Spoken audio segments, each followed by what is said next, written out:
You're listening to Raising Anchor on 990 WBOB.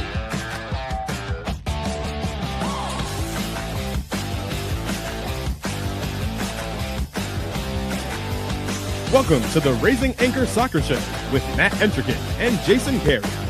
Your home for news, analysis, and everything Rhode Island FC. Each week, they take you inside the locker room, inside the tactics, and inside the storyline shaping RIFC. Now, here's Matt and Jason. Rhode Island FC defeat Monterey Bay FC 3-1 in front of a sellout crowd, getting the job done and answering the question of where the goals are going to come from in this now post-JJ Williams era.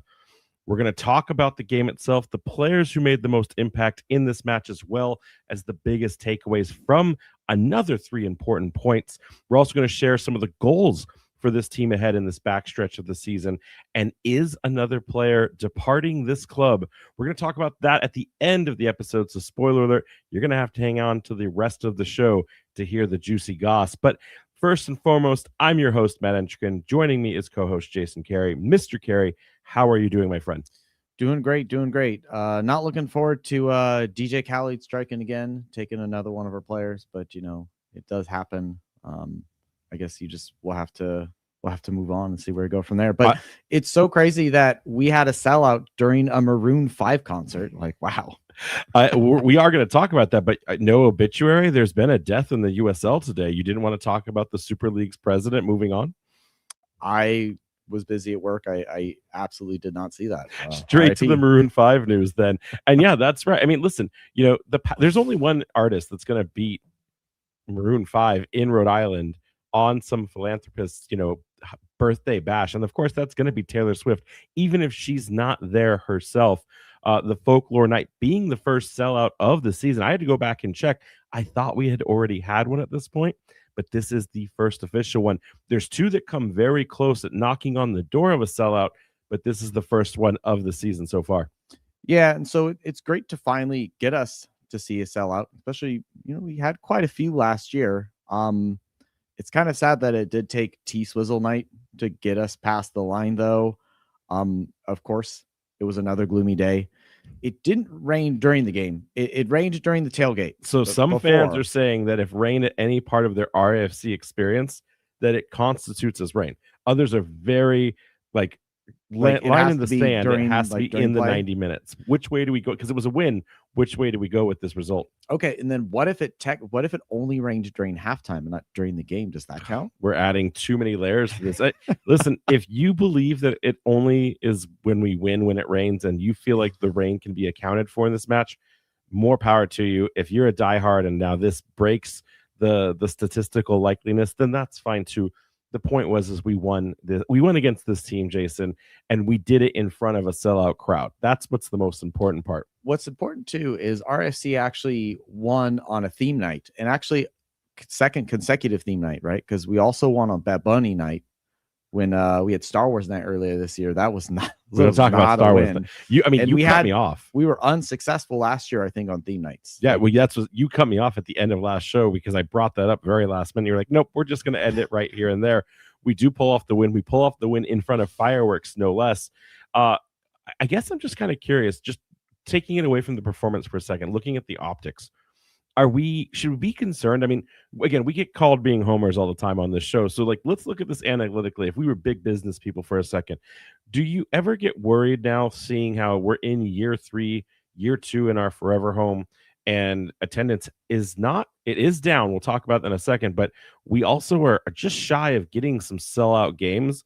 Should we start to worry that fans need to do something different? The club needs to do something different to continue to attract talent, or has it been just this rain has just been getting in the way of a lot of delivery of fan experience?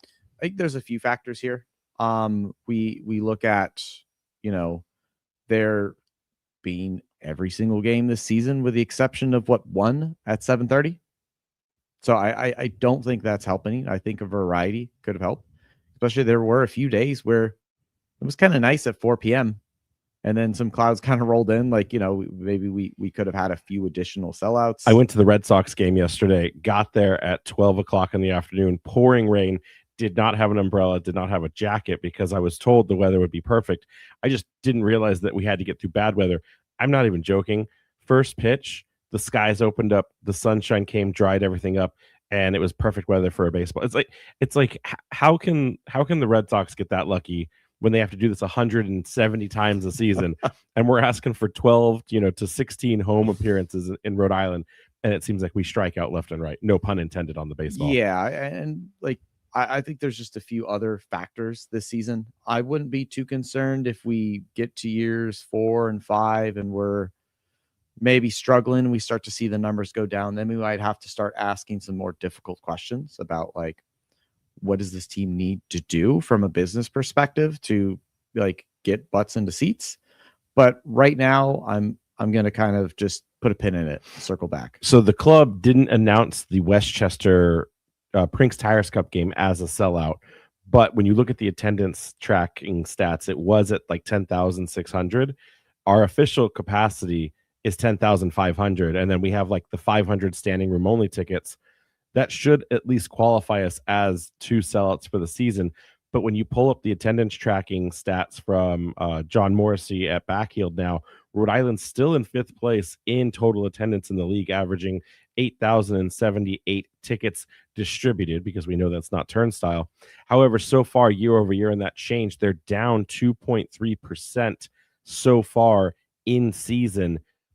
The only silver lining is every club in the top 5 is down by about 2 to as much as 4%, with only Sacramento and Louisville in just decimals of change there. But every team is down. Where's that World Cup bump that we all thought was coming, Jason? Is this it now? Because this is, a couple weeks removed from the World Cup. As weird as this to say, it's been about a month since the final. I mean, maybe there just isn't going to be one. It's hard to say. Maybe when we look at this cup, maybe advertisement wise, did the leagues do enough to get their name out there? Do people who got their their soccer hook in them, do they know the USL exists? Right? Like it's tough to say. I think we got to give this a little more time. I think there's like extraneous factors too that to kind of factor in with people, being broke. Like it's hence why everyone was at the free Maroon 5 show. I mean, everyone in the chat right now is talking about how they should have been there instead, not because they missed it on soccer, but this guy only has a birthday bash, and he's a Healy, by the way. There's a Healy that's a part of Rhode Island FC. I'm curious about the connection there's there. Some sort of, I mean, but every 10 years, how does Rhode Island in 10 years coordinate Joe Healy's celebration at Centerville Bank Stadium? Put that as a long-term strategy and as a long-term plan. But listen, we got to move on really quickly. Got to talk about JJ Williams. There's no post-game interview to use because, and I'm firmly of the belief that this is my fault. I asked players about JJ Williams, and they were not appropriately set up to answer that question in an official capacity. So I've now noticed that the video and the audio has been strategically cut. So I won't comment on what they said out of reverence to the communications team and the efforts that they went about. But because of that, we can't pull any of the conversation. But like the club is still on their soapbox of saying that there is no conversation at this time. There is no dialogue, that JJ Williams is simply not available for selection on that Monterey Bay game. And yet then we see pictures from fans of him signing autographs in Scotland. So Jason, I don't know, like people ask me at the game, like, well, no one said anything yet. Why are Hearts and Rhode Island FC waiting so long to announce this? I have some theories, but they're just theories. We may be talking to some Hearts podcasts this week about it if the deal goes through. Do you have any speculation or any insight? You've been a fan of the game long enough. Why has this trade not been announced yet? There's probably some sort of difficulties because it's between 2 different countries, visa issues, weird things like that. I mean, I think it's interesting too if maybe there's like U.S. soccer media is not prepared to handle some of the transfers the way like it gets crazy if you kind of follow European soccer, like the transfer rumors and all the movement, and a lot of that stuff also can happen very quickly. Like maybe so much of it happens behind doors that by the time people start to get wind of it, a lot of times it's just done. Right. There are plenty of long drawn out sagas that happen from time to time. But I think it's just a weirdness with US soccer media that, and the club maybe too being very new, not knowing how to approach some of this stuff. And I think also at the end of it too, we've got to remember that Hearts are not going to want to have egg on their face if there's something wrong with JJ from a medical standpoint where he's been hiding an injury or something that we don't know about, or that his ITC doesn't clear for some reason from an immigration status. Like, why announce a player to then only find out because you couldn't wait an extra couple of days? Oh, well, he was never available to begin with, so then the trade is rejected, and then, you know, JJ, in all theory, could come back to us. I'm not saying any of that is the case, but there's no reason to do it. Some people asking, because we talked about, well, the league deadline to get him in for certain performances for certain matchups was last Wednesday at 11 o'clock, UK time. Well, that was specifically for the conference league, right? Right. But in addition to that, though, they could have already submitted the paperwork. It's just getting it under the approval can come after the submission. That's what the most important part is. So some people saying, hey, we didn't hear the announcement, so this must not be happening, or now JJ is going to miss out on something. We don't know when that paperwork was finally signed. It could have been by that date. It may have been later. But if it had been made by that date, that would not hold JJ Williams back. We just have to now wait and see what that will look like. So I am still very much from the answer that JJ Williams is gone. And if you haven't seen the photos of him in Scotland, I don't know what to tell you. JJ Williams is no longer a player for Rhode Island FC, even if the team can't come out and say that yet. So I still anticipate hearing from Hearts any day now that our former forward is now living his best life in the Scottish gray highlands of the northern. I can't even say UK, because if you ask a Scottish person, they do not want to be associated with that at all. So nevertheless, it's good to see him on his way. And listen, this game did not feel like it suffered from JJ Williams' presence not being there. We're going to talk a lot about that tonight. Want to really quickly dive into what Kano had to say before we go to break. You know, the first questions we asked him, he talked about the quality of Rhode Island FC, making sure that they didn't let a team like Monterey Bay get the best of them, and then most importantly, capitalizing, when they would see Monterey fatigue. I think that first half and that second half are different examples of where Kano was going in this night. I think the first half we kind of get a surprise, gift of a goal, and then maybe to a certain extent hand that right back to them, even the playing field, if you will, and getting reset for the more important round of the fight, which was that second half, as Rhode Island FC really started to get into swing of things. Kano went on to talk about, again, the importance and the vitality of the set piece offense going on with this Rhode Island side now. I mean, it is so weird to go from 2024, Jason, where we were feasting, famine in 2025. I mean, famine. And it's like we're back at the all-you-can-eat buffet table, just getting goal after goal from set piece wizardry. Yeah, it is interesting to see that kind of change in the way that we've gotten a lot better at set pieces. I think that's definitely been an emphasis from the team this year about kind of making sure that they attack those moments. And talking about the quality of the team, capitalizing with Monterey Bay FC fatigued, that they closed out the game well, right? They started strong, even if you want to argue that maybe it was somewhat of a give me. I mean, 11 shots in the first half, 13 shots in the second half. Meanwhile, Monterey Bay limited to 3 in the first half and 4 in the second half. This was definitely a team that didn't have answers. And the fact that they got 1 goal, I think that speaks to something about maybe this was a gimme from both sides there on that opening half. Yeah, absolutely. Well, we got to go to break, and when we return, we're going to talk more about this game, the stats there within, and break down how Kano approached setting up this game. Don't go anywhere. It's the Raising Anchor Soccer Show. Thank you for listening to tonight's broadcast, powered by Sprout Coworking. For all your business needs, large or small, visit sproutcoworking.com. Powering 990 WBOB, that's sproutcoworking.com. Now, let's get back to the Raising Anchor Soccer Show on 990 WBOB with Matt Entrican and Jason Carey.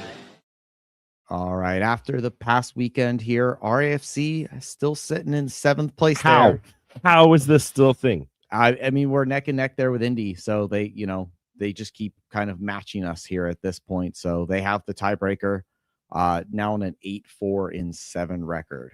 It's so interesting seeing Indy get a win against Lou like that. Like I talked last week about how most of the teams in the upper echelon of the conference kind of had gimme games. I may have put too much disrespect on Indy's name in that regard because I didn't see this as an opportunity for Lou to let go. But then in that same conversation, that same breath, if you will, Jason, I also talked about how important it was for us to win this game so that we could continue to bank those games in hand and not chase down the stretch. Didn't even realize, looking at the stats here of the league standings, Indy 11 is in an exact same position with 2 games in hand on the rest of the conference alongside of us.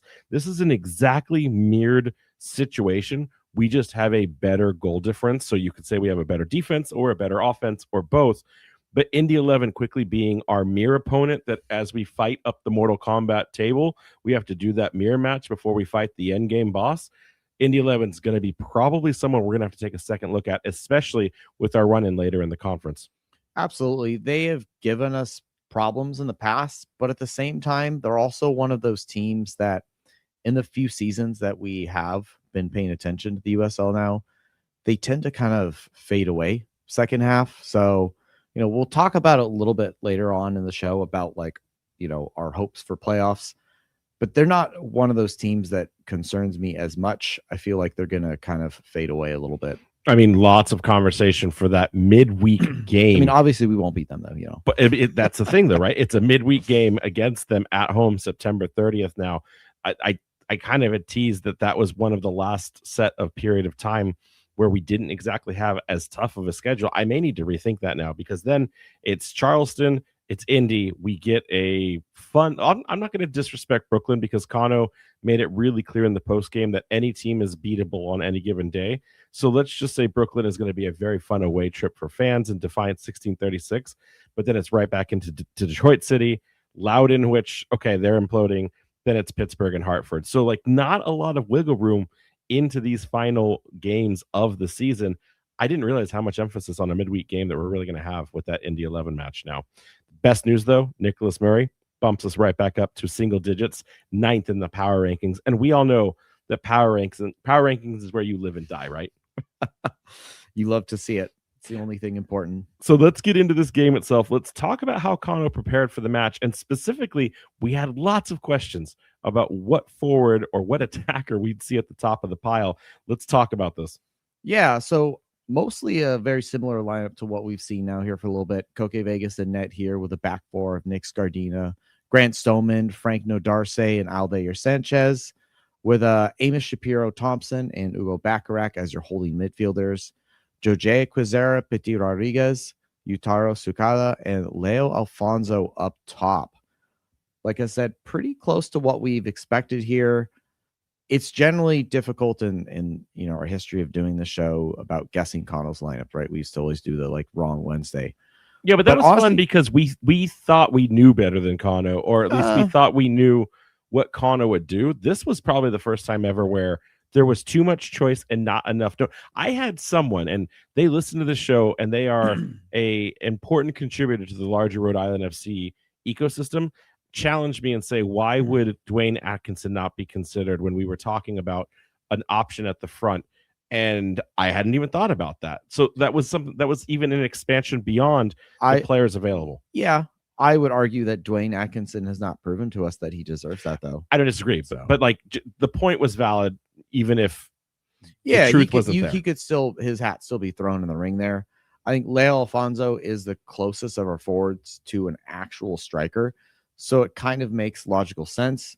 But back to Kano's selections, I think to a certain extent he's been hamstrung this year with injuries and us losing players left and right. So I think that makes it seem like his choices are becoming a little bit more predictable, but I also think that he's solidified his kind of tactics, if you will, maybe a little bit earlier in the year. And in past years, we've felt like we're still tinkering kind of later on in the year. We've seen a lot less from him this year. So talking about the man of the hour in that front spot, Leo Alfonso scoring his 4th goal of the regular season, his 5th across all competitions. It puts him right neck and neck with Jose Quizera as the second place goal contributor, if you will, from a goal perspective on this team. Afonso now gets the honor of having the fastest goal of the season and the fastest goal ever in Centerville Bank Stadium history for Rhode Island. The fastest goal of all time is still going to be Chico. I don't know how you beat under a minute for a while to come. I know we need to talk about the goal itself. Is it too soon to be elevating Afonso? Do we need to break down that sequence of play first before we just say Afonso is the answer to all our hopes and prayers? I mean, I don't think we need to, start like having like statue building plans for him or anything. Like it's, you got to play at least 2 seasons before you even consider the statue. You've got to give him credit for finishing that chance, right? Like we've seen, greater players miss open nets. Don't call out Prince Sadie like that to this group. It's not always easy. So, but at the same time, if we do want to be maybe a little critical or a little analytical of the actual play there, I mean, we saw Monterey Bay trying to play out from the back. They mispassed it. RIFC were doing well to press high, and Leo Afonso picked the ball up and capitalize. And so you've got to give him credit for that. But like we said a little earlier, sometimes those feel almost like a gimme, as if Monterey Bay kind of shot themselves in the foot there. Last show we talked about how, and even Kano said about having the ability to finish. He talked about having the capacity to match Monterey Bay and capitalize when they fatigued. I don't think the fatigue came in the 5th minute of this match. I think this was just a mistake. But we said that Monterey Bay's biggest Achilles heel is their inability to play tightly well-organized game. They were going to have a leak. They were going to make a mistake. There was going to be a defensive lap in judgment. We just thought this would be something, to Kano's point, where the fatigue kicked in like the 60th minute and beyond. I don't think anybody expected that to be kind of such a blunder in the 5th minute of this match. It's great for it. And to your point, it's like, yeah, Afonso's expected to score that. We can talk about the XG of that. But at the same time, if Afonso gets that wrong, we don't even talk about Afonso getting a start next week, because that's like one of those ones, regardless of having 24 shots on target, you got to put those away. Yeah. And well, that's kind of the life of a striker. You live and die by whether or not you can convert chances. And sometimes you only get 1 or 2 a game, and you got to make sure you put them away. So I think this will give him kind of that potential nod. But I mean, there's another player that kind of made a debut we'll get to here in a moment who looks pretty exciting as well too. Real fast, if Afonso now with that goal scored, does that lock him in as kind of a guaranteed start? We've seen Kano ride the hot hand. We've also seen Kano reward success. Do we expect that that Afonso needs to be a part of the starting DNA for this next match? I think, like you said, with Kano riding the hot hand, I think that there's a good chance that he will start again, especially that, Foyo only got 10 minutes. I think if he got a larger number, we could expect him to maybe kind of come in a little quicker. But I kind of expect to see that build for like next time 30, maybe then a full half before we actually get to see him do like a full 90. Fair enough. Moving on to the other players that contributed in this game, have to recognize Utaro here and his contribution on the night.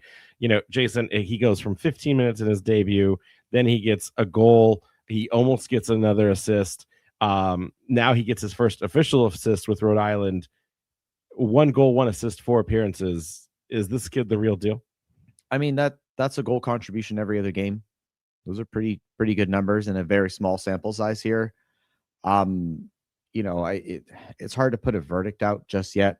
I'm happy with what I'm seeing from him. He's very direct. He's a very skillful player. I'm curious to what his ceiling is, because with a small sample size, it feels like there's a real talent here, like a player we may lose in a season or two to another move that he just might. Well, we have to buy him first to lose him. I mean, Orlando's probably salivating at, chomping at the bit, going, "Oh, we'll take him back." Don't worry. Even with loans, we lose them too. So who knows how?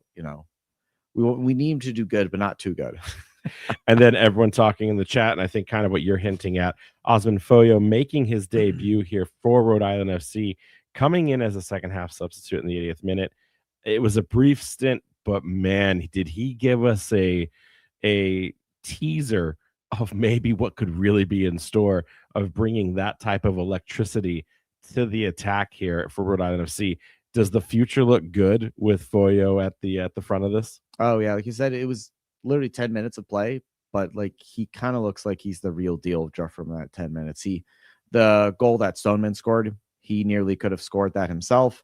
There was another opportunity with he was in front of net, and then like at the very last dying end of the game, he kind of flicked the ball forward and tried to kind of chip the keeper in the top corner. I mean, he could have had 2 or 3 goals. Like the intensity, right off the bat. Not just Foyo, but now if you really look at our front three, all 3 of those players are ballers. I don't think we've ever had ballers across the entirety, the width of our attack. You're now looking at Jojea, who can, and maybe he hasn't done it as much as we'd like to see, but we know Jojea can take on defenders one-on-one. We have seen now in 4 games Utaro being very comfortable at taking on the back line, and now in just 10 minutes, Foyo has shown a side of what we like. It's like Kano's vision. It took him 3 years to get there, but this player profile, it feels like this is the next evolution. We talked about it. Is this attack evolving right before our very eyes? I think that's it. And like, I'm starting to wonder if the departure of Williams is one of those things where you have addition via subtraction, because I will never call Williams not an important part of this team, but he was a striker, right? He was a get the ball to him, hold up the play, take a rip, win his aerial duels.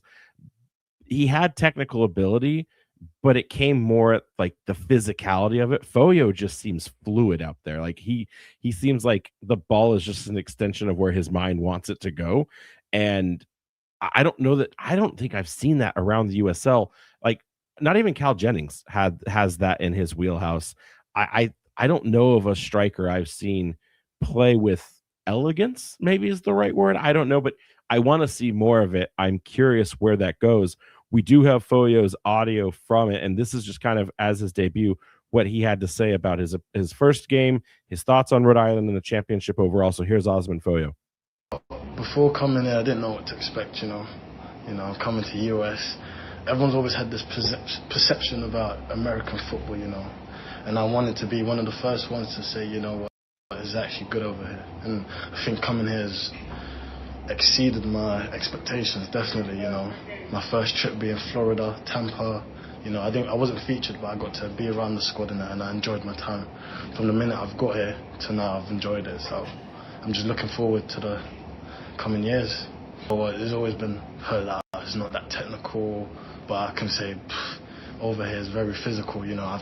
I've played about 15 minutes and I can tell you it's very physical, and I like that. I'm a physical player, so it definitely changed my perception. You know what? Speaking to the manager, I only had one goal, and to come here and do well for the club. I want to score goals. I like scoring goals, and I just think it's a great time to do that. And step up. I'm 21. I'm going to be 22 soon, and I want to make a name for myself over here. Obviously, I can say I want to score goals. I want to do well for the team, and I think that's never going to change. But it's also to get that happiness back. I think being out for this probably season's been inconsistent for me, so it's just ending the season on a high and then getting ready for next season to hopefully win the championship again. So I'm looking forward to that. Do you feel like you're match fit? Are you ready, or because you're kind of in a preseason right now, right? So obviously I'm with the fitness coaches. We're working hard. I'm working hard to it's not hard. It's not easy to get match fitness straight away, and I know that I have to be honest with myself, but I'm someone who works hard, and I think a week or 2 I know I can be a dog. I know I can be a dog, Jason. You gotta love his answers. I think the interesting thing, and I don't know if it's connected to all the other things that was attached to his name before the transfer, but I just want to find the happiness again in my football. I mean, he was playing down in the National League for a period of time, being loaned. He was with Wimbledon. He started at the Chelsea Academy. I don't know if he's gone through the grinder a lot as he's just moved leagues, moved teams, and hasn't found that home, or if it's the other stuff that's just kind of maybe taken the joy out. So hearing that and hoping that we can get a good, 18 months out of him. I don't see if this is a small sample size of what we're going to get out of this guy. I don't know how we hold on to him for more than 18 months at that point. Like, and hey, that's the cost of doing business. We've talked about now Clay Holstead, JJ Williams, and maybe this other player that we're going to talk about at the end of the show. It's great to see. It's a great problem to have, but at the same time, man, was it fun to see Foyo out there? We do need the Foyo t-shirts. We need it all now. I am totally a fan. I mean, can Greenline do some sort of collab there? Can they make a Foyo? I don't know.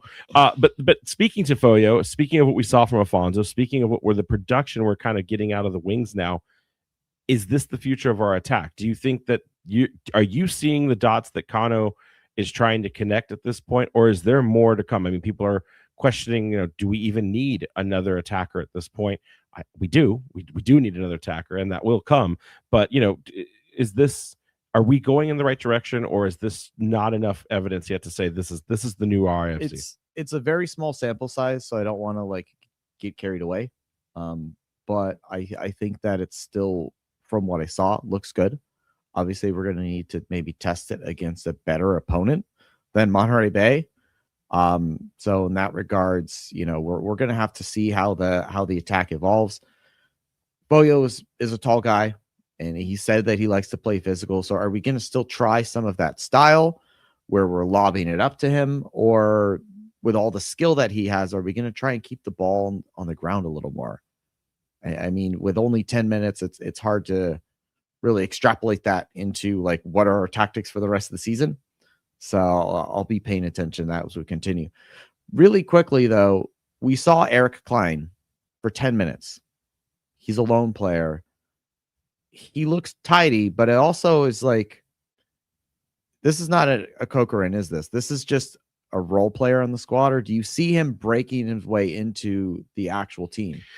I mean, that's tough. If you look, I don't know enough about Division 3. I'd have to lean on Josh Nye, Caleb Pongratz from the Revolution side of things on this. But what I do know is, looking at his stats and I did talk to the club, hey, this guy has predominantly been playing as a center back in the Next Pro system. And they've said, no, we see him as a CDM. I feel like it's very akin to the Hugo Bacharach of everyone thought we were getting a center back out of him. I think he even started as a center back for his first 3 games because we were so light on backline defenders. And then you see him transition. You're like, okay, cool. I'm fine with this. I think Eric Klein is a little bit, is he Timu Hugo Bacharach? I don't know. I don't see enough that it bothers me. And I see him playing the positions that he's I went back just to watch no Corcoran, to answer your question. Yeah, he's no Corcoran, to watch specifically just him to his last 10 minutes. And he actually was playing a little bit further forward than Hugo. He was, comfortable on the ball. I don't remember him losing it. It's okay.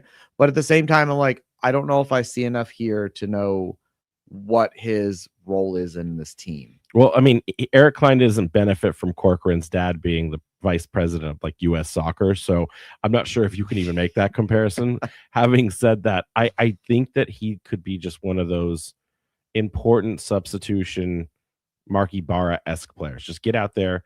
Don't make I think a good night for Eric Klein is when we don't even know he's on the pitch. Is that fair? That could be fair. All right. Well, then we've got to go to break. And when we return, we're going to talk more about the biggest storylines out of this match. Don't go anywhere. It's the Raising Anchor Soccer Show. Fans, as the weather becomes more and more unpredictable, be sure to check out 990 WBOB's weather page for all your temperature, storm, and travel info. Stay prepared for whatever Mother Nature has in store with the 990 WBOB weather page. Now, let's get back to the Raising Anchor Soccer Show on 990 WBOB with Matt Entrican and Jason Carey.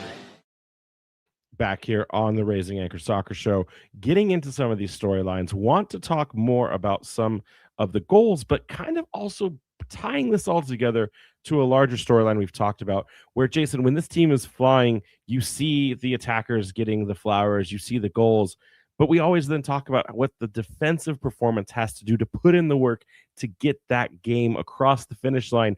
When we win, the defenders are also elevated, but now defenders coming in with some huge goals on the night as well. Hugo Bacharach scoring his 3rd goal of the season across all competitions, the 4th of his Rhode Island FC career, while Grant Stoneman scores his 1st goal since 2024. I had to go back and make sure. Like, we talk about Grant as this legacy thing in USL, not just Rhode Island FC, his time with the Loyal and the importance of that relationship from day one when he got brought on alongside Koke Vegas. And like, you know, we know that the defenders aren't always exactly goal machines. We know that Frank had an incredible first year season, but, you know, Krifa not putting up a lot. Ame Mabika not putting up a lot, unless it's, you know, closing down playoff games with penalty kicks. That's just not their role on this team. Didn't realize for a guy who's been with us for 3 seasons that the last time he scored was almost to the exact day 2 years prior in an El Clamaco game, nevertheless, where I think Joe Brito kind of steals all the thunder from that game because everyone remembers where they were sitting at Burns Stadium at the time. Where do you want to go with this? Do we want to talk about the defense and keeping Monterey Bay contained except for that goal? Or do we want to start with the flowers of giving, hey, we now have defenders stepping up in those roles that Connor was asking, where would these goals come from? What's going to come from our defensive unit? Yeah, I mean, it's good to see them contributing, especially because there is that question mark of, you know, where do the goals come from without JJ? And sure, we could say it was a poor team, but in Connor's eyes, I mean, every team in the league is of some value. We should just say it right now. I mean, I know it's down here somewhere. Connor Smith, I asked him, you know, you got to beat teams like this. And he said, no, any team, there's parity in the league. And I agree with that. There is a ton of parity. But then we said Monterey Bay is kind of the basement of the basement dwellers. And when I asked if we were going for a home playoff game or not, he said every team is still looking for a playoff game. And I looked him dead in the eyes and I said, do we really want to say out loud that Monterey Bay and Sporting Jacks think they're getting a home playoff game? It was a telepathic communication, but he knew that there are just some teams that are not vying for a home playoff game at this point. He doesn't want to give you the sound bites. No, the sounds are out there, but I'm not getting them, and so that I don't play them. But yeah, like it's good to see us getting goals, especially there was a little bit earlier. You know, I think both of us maybe are a little questionable about Grant's like role in this team, but he's proving that he still is a valuable member of this team and that he still has a spot in the squad, especially with there was no Krifa Yao. So he's coming. I talked to him at the game. He is week or weeks from getting back out there. So we will have a Krifa Yao available to us. Maybe he has to earn his spot back. He's probably going to go through some match fitness himself. But yeah, I think these players have earned it. I mean, I want to ask you this question. Do you think Hugo Bacharach has ever scored a lower goal than that without using his feet? Because, man, that guy got down to the ground to put that one away. It is a diving header, but at the same time, it's one where when you're that tall, like there should be a special award when you dive that low. It just normally you think of diving as you're running it's like he just fell to the ground to knock it in. It was a beautiful goal. It was a great assist from Utaro. I really actually want to talk about the Stoneman goal more. It's a rebound. It kind of was what happened to us the previous week, where with that goal, that ball should have gone off or out of pit, off. Gosh, I can't talk tonight. Out of the game. Instead, it deflects off of Rivera. Russell Cicerone picks it up for Tampa and flicks it on to get the second goal in 90 plus. In this one, it's kind of the same thing. A ball that doesn't clear gets brought back in. We're still in a dangerous position in their final third with a lot of our players in the box. It gets tapped around like a pinball a little bit, and then Stoneman with the execution, you know, getting the goal there. In a lot of ways, like think about how many times that Stoneman would have already been retreating back to get into defensive shape. The fact that he was still there, had that nose for goal, is not something we've seen from a tenacity in this team over the last 3 seasons. And that's kind of what makes me think is the attack evolving. Obviously, we're up a goal, but do we get that comfortable that it's like, yeah, Stoneman, get out there and see what you can do. Cost some extra damage. Don't worry about running and getting back to the back line. Yeah, no, absolutely. We in the past have not seen enough players crash that box and really like go for that extra goal. Maybe there are times when we didn't feel confident enough that we were protected in the back. Because if you miss that, you know, you can set yourself up for a counter. But so far this season, it's done really well for us. I do want to jump back here to the first half for a minute, though. I mean, we had a very strong start, right? Scoring in the first 10 minutes, even the first 5 minutes, if you will, is huge. And we know that RIFC struggle when they go behind. Do you have any concern, though, that we gave up a goal nearly 10 minutes later to equalize? We're still, if you will, in the driver's seat because they scored first, but to have them answer that quickly. I mean, we saw this, I think, earlier in the season. I'm very reminiscent of the early games of 2025 where we would score very early and then we couldn't hold on for the next 5 to 10 minutes. A team would equalize. I'm thinking like the Phoenix game. Was it Oakland? They got the 1 and then we put the game to bed. It seems like it's a trademark characteristic of this team until like either they chase or they get that. If they get that early goal, it's like something hasn't settled in with the team, and that's when they're at their most at risk of their performance is in that next 5-10 minute battle. I wish I could remember the game earlier this season where it happened. It might have. Oh, I think it was Louisville actually, where because we got the initial goal, then Louisville came back, then the next goal happened, and then it was still 2-2, and then red card sent us into a completely different stratosphere. Kano has always talked about this team needing to find patience, but they need to find courage, and it's a balancing act. You combine that with the physicality of this team and the number of fouls and cards that they draw. It's a slippery slope for Rhode Island. I think at this point in the season, you just got to go with the trust in each other and say, hey, like if we're going to score again, and I think we've been saying this all season, don't worry about the clean sheet as much, try to protect it. But as long as we're winning games and it's 3-2, 2-1, like that's getting the goals, I think is more important than some of those games where we've seen that 1-0 gritty game where they grind it out and they get that goal in the 80th plus minute. I do think it is an opportunity for them to get better. My question to you, though, the equalizer itself, where was the mistake? Because I saw it, I watched it several times, and I don't know that I see anything wrong with the play. It goes from a 4-on-2 where you've got the back left side of the defense containing the winger in Glasgow and the striker in Otoya. And then Scardina and Stoneman are closing down on Paul on the left side. And then it's just an untracked open run at the box at the top of the box. Paul distributes it back to Leggett, who's screaming in unmarked, and just puts it away. I mean, Leggett was a U.S. men's national team player. He's an MLS caliber player. He played in the Premier League. Like, it's not like he can't do this. Did they do something wrong, or is that just a circumstance of tactics breaking down and opening up a defense?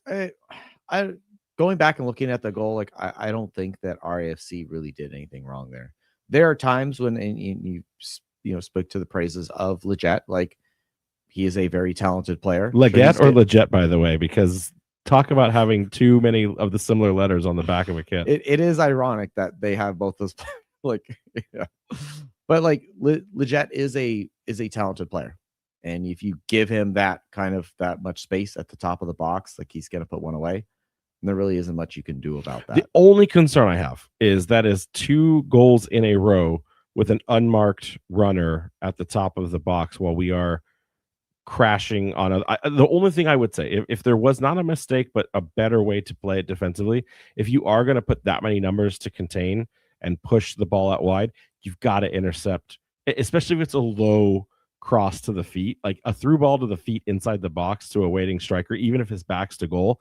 That is a dangerous precedent to set.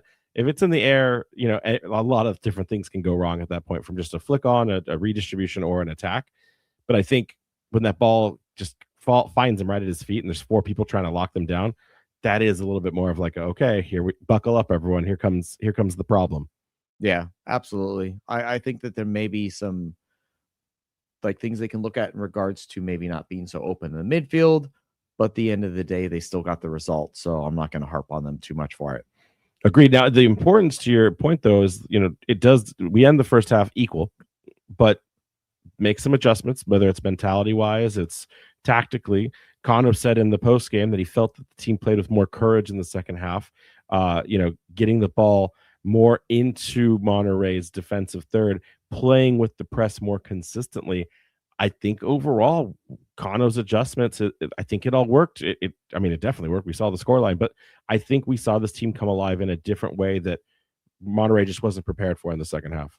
Yeah, I think there's definitely a better intensity from the team in the second half in regards to like some of their defensive actions. Funny enough, though, when we look at the attack, statistically, RIFC first and second half are almost identical. It's just kind of getting the whole squad to kind of work together, if you will. I would argue that part of that is maybe just the attrition. Kind of they wore their opponent down, but they really went for it when Monterey was starting to fade, and that's what's important here. I mean, in the second half alone, 19 touches in the box. Monterey really didn't have a counter. I looked at their activity line, combined with their low block that they had for the game. Only 6 touches into the opposition box with 4 shots, and they were very poor XG shots.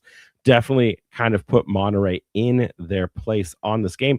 And that's important because, whether Kano says it's because there's no such thing as a freebie or there's parity, fine, what have you, but we needed this win.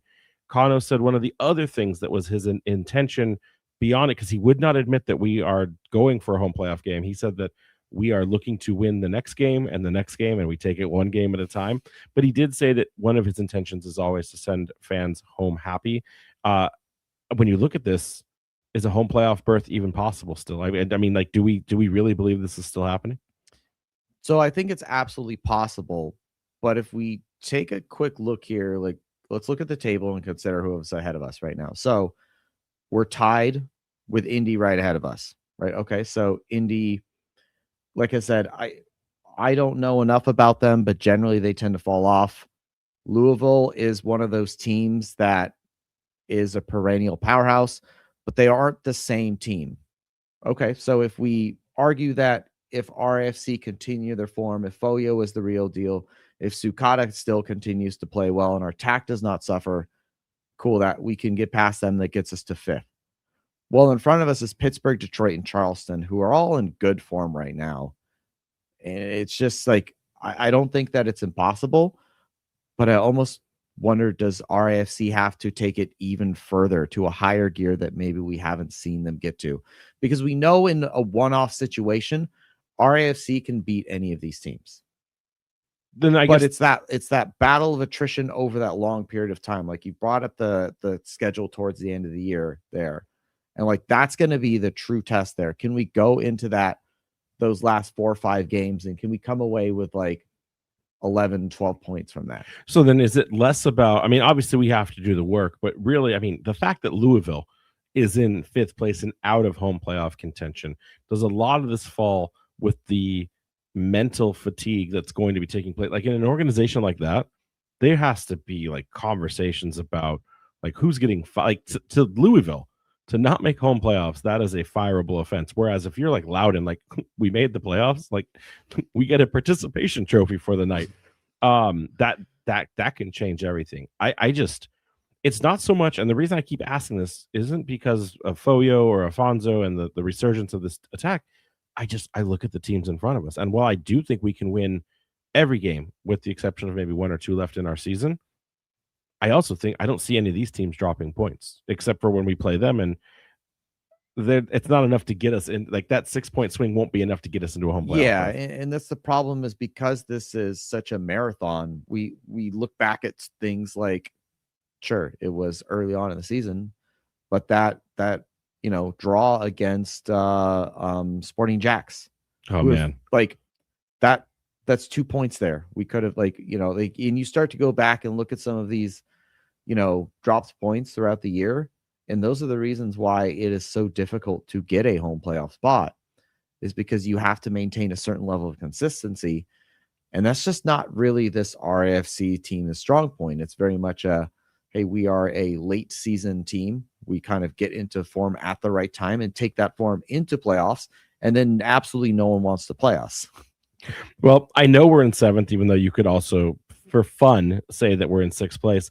The good news is, Jason, that of the 5 teams in points wise, but let's count Indy as well. Then let's just say of the 6 teams we got to go through to get an advancing opportunity, the best news is 5 of those 6, we all still have a game to play against them. So that's 5 games of a 6-point swing. Not impossible, very much still in control of our destiny, but a lot of these other teams, we have not put ourselves into the best position possible. So it is going to be a tough road ahead.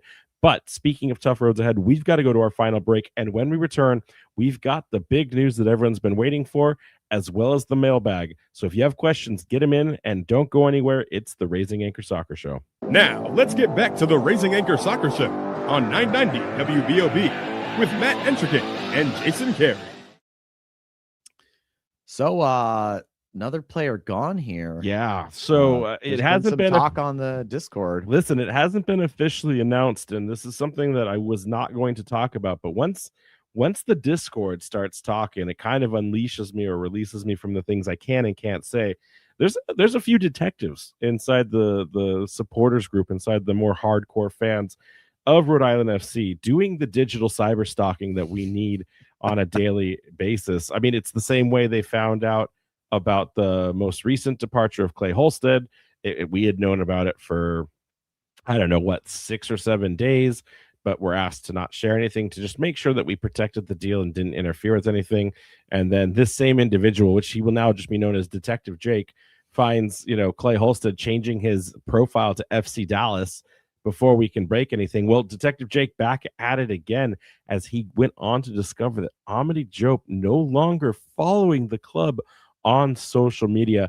I'm not sure, Jason, if Amity ever put Rhode Island FC posts up on his account. It very much stops right now at his time in San Diego.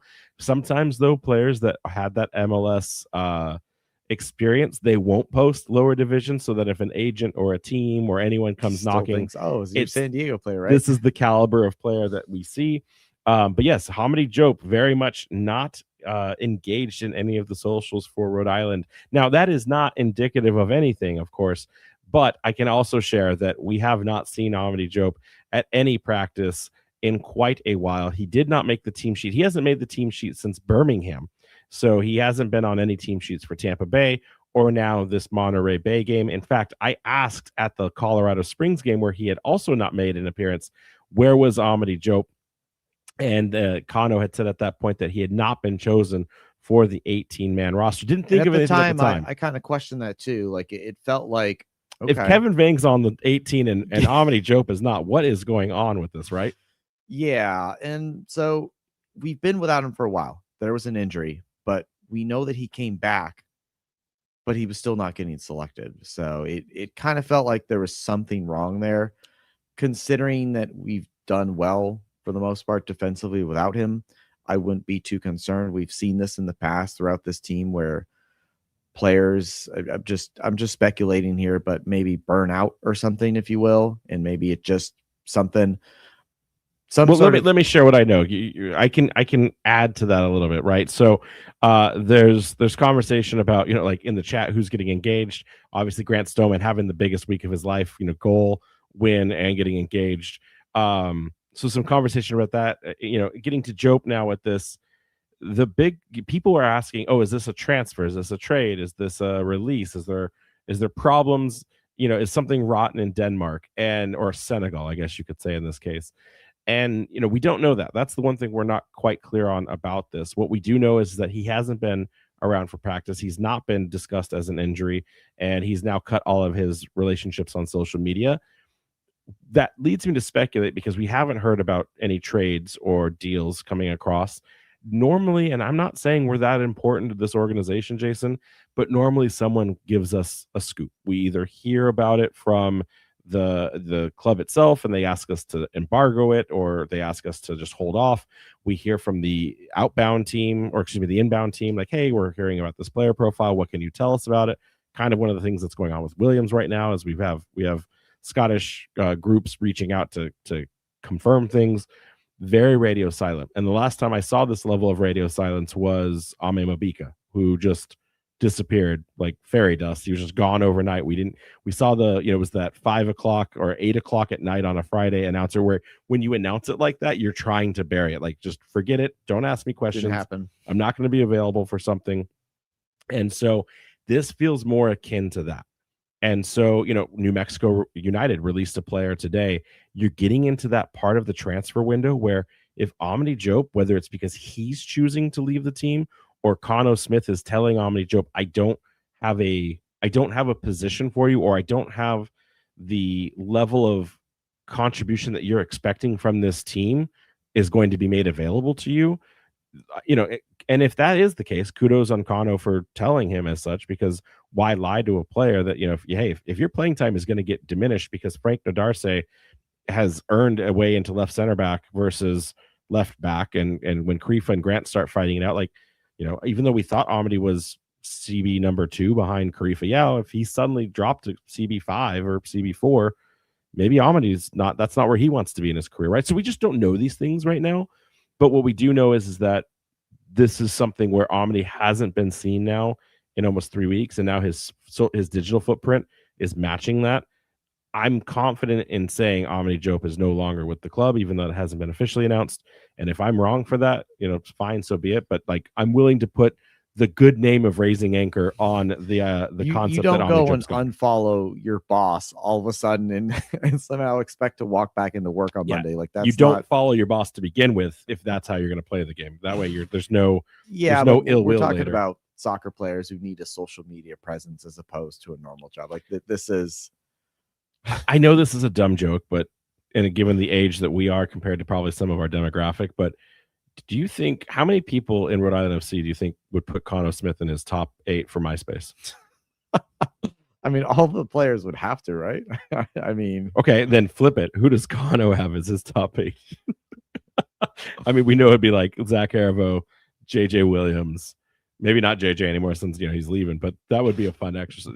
So, Rhode Island FC admin, I know you listen as well. We usually address the ownership and management, but admin, do a MySpace top 8 for the players and Kano and see what happens. Create the chaos that you deserve to have. And yes, everyone would have Tom as the number 1. That's the cop-out answer. But yeah, anyways, Diop is gone. Everyone needs to commiserate. Is this the end of our transfers? I don't know. I mean, I'm still hearing rumors that we're getting an MLS Next Pro or an MLS striker. I keep hearing the word MLS, and I don't know if that's that 29th player on the allocation roster spot, the supplemental roster spot, or if it's a Next Pro player. I'm still thinking it's that Philadelphia striker. I feel like that's right. The bones and my jellies are telling me that that's something we're going to get. But now, do we need a Next Pro striker or defender now? Is Eric Klein going to be our center back number 8? And so that's the thing is we have Klein and then Ugo Bacharach. We've seen CJ Williams actually get some minutes and then if Karifa comes back healthy, I think actually we could probably get away without grabbing another center back. I would still want a backup striker. If Foyo is the real deal and he's our starting striker, you still want a body to be your backup, like worst case scenario, or even just give Foyo a rest. Like, hey, the last 10 minutes we're up 4-0. Like, here you go, dude. Go try something, see what happens. Yeah, no, I think it doesn't hurt to have bodies. We're gonna need the depth when it comes to playoff time. You just never know what's going on there. So we shall see. And remember, the club hasn't announced anything yet, guys. They haven't announced JJ Williams yet. So wait for the Williams announcment, and then let's find out if they announce Amity Diop or we see him on the 18-man roster next Saturday. And I've got a lot of explaining to do. So do you think Kano hearing this would then just to spite us? Like, let's just assume everything had happened and like all it's been waiting for is to sign like the release clause, and Omni's already got his bags packed and maybe he's ready to catch a flight next Sunday after everything's official, and Connor just goes up, hey, listen, there's this podcaster, him, you were on his show, you need to come back, just sit on the bench. I would love the amount of like pettiness just to spite us. Kano's not petty. Kano and I have a good relationship. I know I joke all the time, but Kano and I have a very healthy relationship as long as a microphone is not recording. Okay. That's all that matters. He's very well media trained, everyone. He's very well media trained. Let's get into these mailbag questions. Not a lot tonight. Forgot to post it on the socials, but shame on all of you. You know it's Mondays. You know it's the mailbag. But nevertheless, we do have some good ones. It's a quality over quantity kind of night. Andrew S. writing in, is Leggett the most accomplished / decorated player that RIFC has ever played against? Possibly. So do you remember, was it last year or the first year when we played Oakland Roots? Was Dom Dwyer still on there? Did he play? I don't know. Is Dom Dwyer more accomplished than Sebastian Leggett? So we are Leggett homers, but like Dom Dwyer was for a while like the starting striker for the U.S. men's national team. So we have to kind of. City, yeah. Did we even play him though? He didn't make the trip from Oakland. He didn't. I don't think he was on that squad. I know that he was on them. I just don't remember if he played. I just remember Paul Blanchett from that game. I don't remember Dom Dwyer in that match. if he didn't, then I'd say probably legit. Dom Dwyer is a diva. He probably did not travel all the way across the country. He probably stayed in Oakland. I mean, thinking about other like decorated players that maybe we didn't play against but are in the league. I mean, like, you look at Drogba. Well, I mean, if we're taking, he's saying RFC is playing. Yeah. League wise, it's Drogba. If it's RIFC, I think legit. I think Andrew. I think that is it, and that is not because we're stands for Sebastian. I got to see him. I used my press credentials for good for one time. Went up and talked to Sebastian after the game. I don't think I've ever talked to an away team player unless they were a former RIFC alumni. That was a lot of fun. But yeah, I think it is Sebastian legit. Chat, if you've got someone else, Juan Agadello. Saying Juan Agadello. That's fair. Juan Agadello. I feel like Juan Agadello and Legit are in that same like what if. Both of them are players who had pretty good peaks, but I don't think that Juan Agadello ever reached. He probably has more caps for the U.S. men's national team. And I'm not a hater against Juan Agadello. I just don't think he was ever like that actually good. My only argument is like Sebastian Legit got just absolutely destroyed in a U.S. men's national game against Honduras, and his career just never like survived that. Yeah, Honduras does like knee breaking tackles. Right. Juan Agadello is only 33 right now, and he's already retired from football. He left San Antonio at the end of the first season that we were all playing together. Sebastian's still playing, so like, will he get to Agadello's numbers? No, but I mean, he wasn't a striker either, so. That's a hard comparison to say like what is the equivalent for a midfielder / winger versus a striker's production rate. I don't know, but I think Agadello should be thrown in the mix. I think that's a fair assessment. Someone's saying Altidore. Josie Altidore played in the USL Championship. In the USL Championship, I don't think he did. I may have to look that up. We did not play against him because Well, yeah, that would have been. Gosh, yeah, that would have been. Or maybe did he moonlight in a game? No way. No. Chat is out of control right now. He did not play in the USL Championship. Ooh, I do like this answer. Bill Hamid. That's a good one. And we could even go through the rest of Miami FC's Portland Timbers project too. There was a lot of players, but Bill Hamid, that's a good one. Yeah. I like that a lot. But I also think about like, and the thing is, it's so hard to like compare, apples to oranges in regards to positions.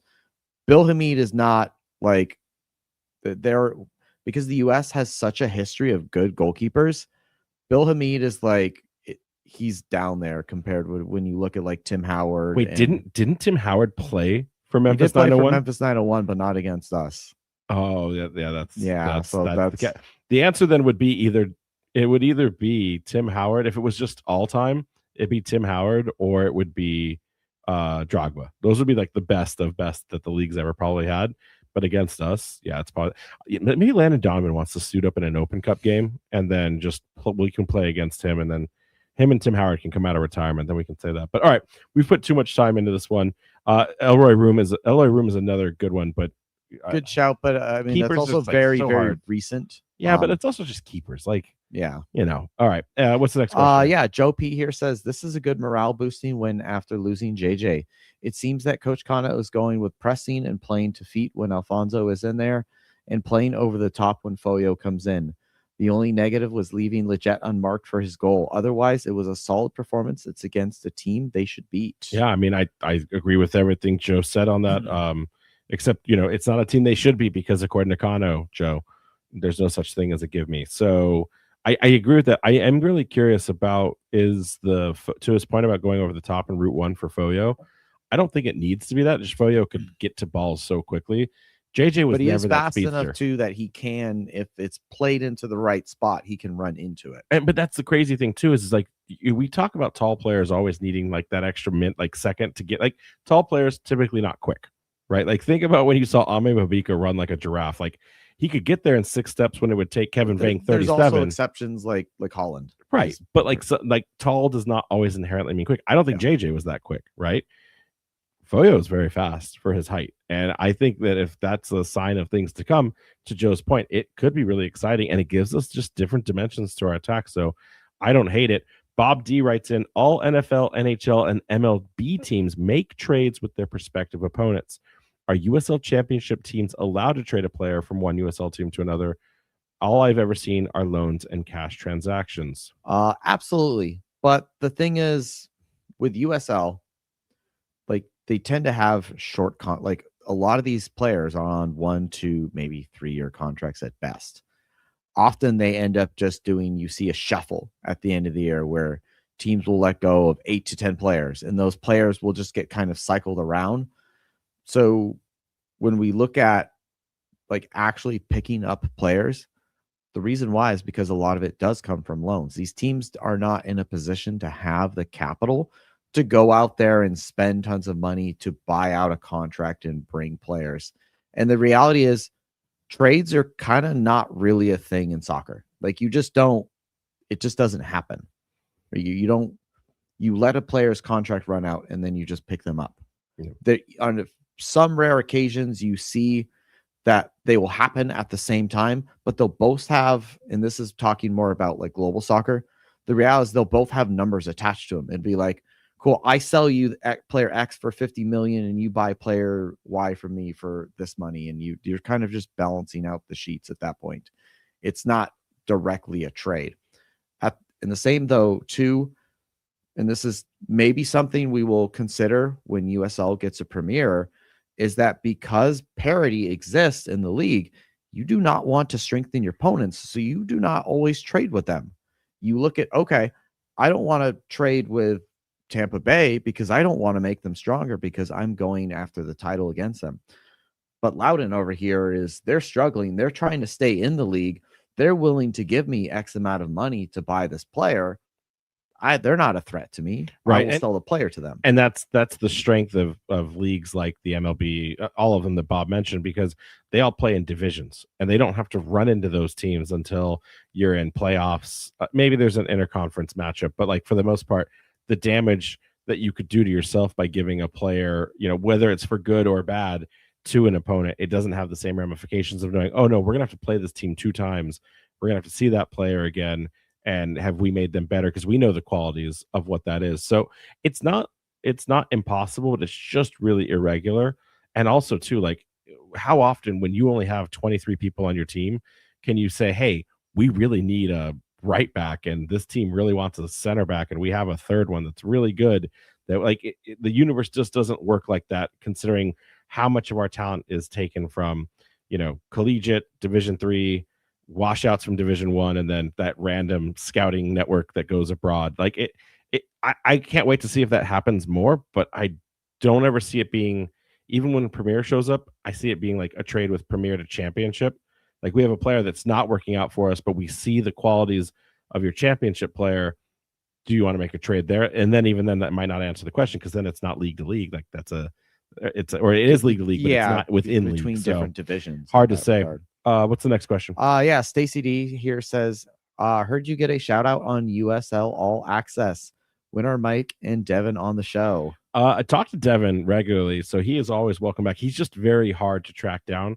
Normally we ask him if he can be on an episode, and then it's like, oh, I've got often 7 million very busy things. And it's like a really weird time slot. He's like, I have like 30 minutes on a random Tuesday. I think he offered once to do a pre-recording for us at like 5:30 in the morning on a Tuesday. Yeah. So, but also, as much I do love Devin, and he's always welcome back. I think we got to connect more with Mike. Mike Watts needs to be on. I'm sure he's just as busy, and they both have like 5 kids each, so like they're always out walking the cat. We will get them on, Stacey, at some point. It may need to be a playoff when like CBS is sponsoring, they can tie it into their broadcast package so they can use our conversation in the match. But I will work on getting Devin or Mike or both on the show. Maybe they should invite us back onto theirs again. We'll go there. Rachel M writes in, do we need another player at this point, or in Foyo we trust?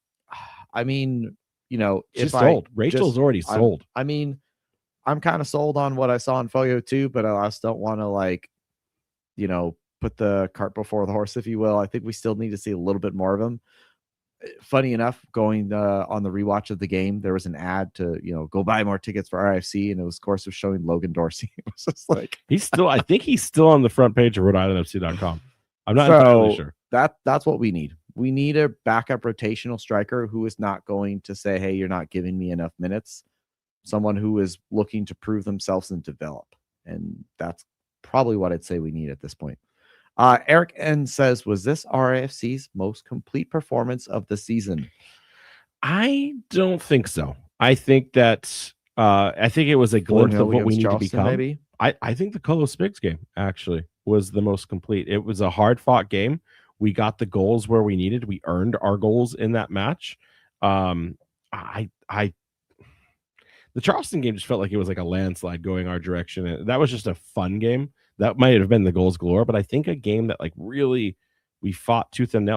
Maybe Charleston, but I'm leaning more towards Colorado Springs. How about for you? Was this the complete performance of the season? And I don't mean it because it wasn't a clean sheet. I mean it more from I just think Colo Spigs was better. I think that Colo Spigs is a good shout, especially because they are a bit stronger of a team than Monterey Bay. Well, I don't know if they're the strongest team in the world. I'd say a bit stronger. Do you know where they are in the table now? I don't know, like 9th. They're in 9th place. They have now lost 4 of their last 5 league matches. Like bad indicator.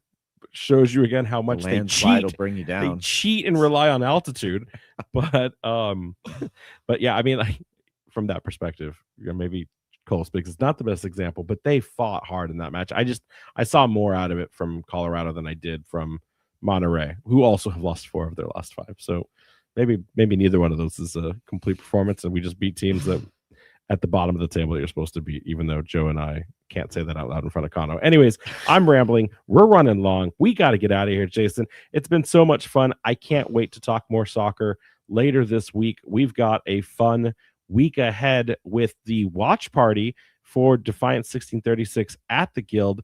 And for those of you that are supporters, just remember this weekend's watch party will be hosting a raffle of signed items and special ticket packs, along with proceeds going to the Tomorrow Fund to fight childhood cancer.